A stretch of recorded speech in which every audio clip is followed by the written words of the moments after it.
Ma'am आप इतनी महिलाओं के लिए इंस्पिरेशन हो, तो आप बताइए कि हम मुझ जैसी महिलाओं को मोदी केयर क्यों करना चाहिए। बहुत बढ़िया, मेरा तो ये फेवरेट टॉपिक है। क्योंकि मुझे लगता है कि एक औरत की पहचान नहीं है कोई। अगर वो पैदा होती है तो किसके नाम से जानी जाती है? अपने फादर के नाम से। शादी हो जाती है तो किसके नाम से जानी जाती है? अपने पति के नाम से। और बच्चे हो जाएं तो चिंटू, बबलू, पिंकी, ये पहचान हो जाती है। अगर हम स्कूल में भी एडमिशन कराने जाते हैं तो वहां पर भी फादर के नाम के डॉक्यूमेंट्स लगाए जाते हैं। और अगर शादी विवाहों के कार्ड होते हैं तो वहाँ पे ये तो लिखा जाता है मेरी चाचू की शादी में जरूर जरूर आना, लेकिन ये नहीं लिखा जाता कि लेडीज का कहीं कोई नाम नहीं होता है। वैसे हमारा भारत पुरुष प्रधान रहा है, लेकिन कई भी घर देखे होंगे आपने, उस घर के आगे नेम प्लेट भी ना किसी पुरुष की होती है, कहीं पे औरत का कोई अस्तित्व नहीं होता।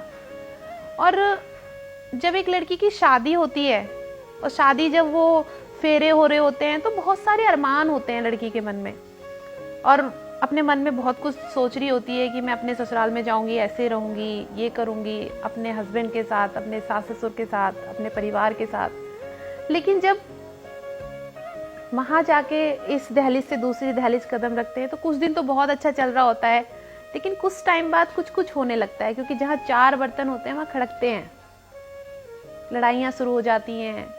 वही लोग जो इतने अच्छे थे वो अच्छे नहीं लगते हैं, क्योंकि होती है चीजें।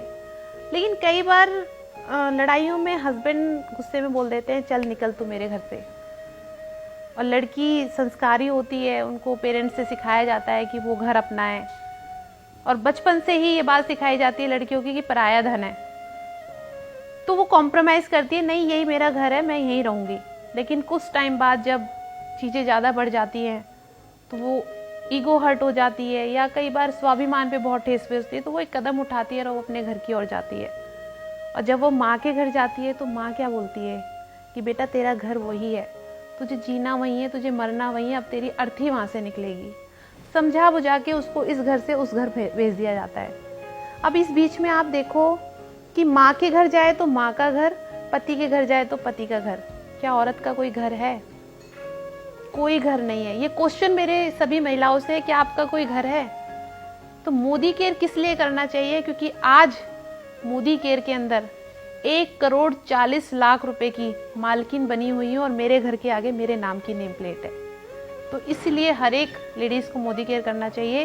क्योंकि आज मैं अपने इन लॉज के घर जाती हूँ तो मेरे ससुर कहते हैं कि मेरे घर में साक्षात लक्ष्मी आ गई है। मेरी सासू माँ बहुत प्राउड फील करती हैं।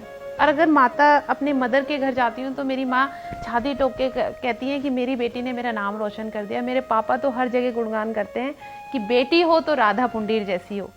और अपने हस्बैंड के साथ होती हूँ तो मेरे हस्बैंड कई बार बोलते हैं कि राधा मैं बहुत लकी हूँ, तुम मेरी लाइफ पार्टनर हो।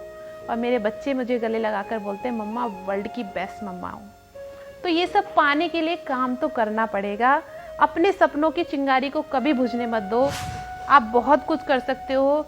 जो काम औरत कर सकती है ना वो कोई नहीं कर सकता, मेरा मानना यह है। क्योंकि 16 हड्डियां टूटने के बराबर का वो पेन होता है, जहाँ पे साइंटिस्ट भी कहते हैं कि एक आदमी की डेथ हो जाती है।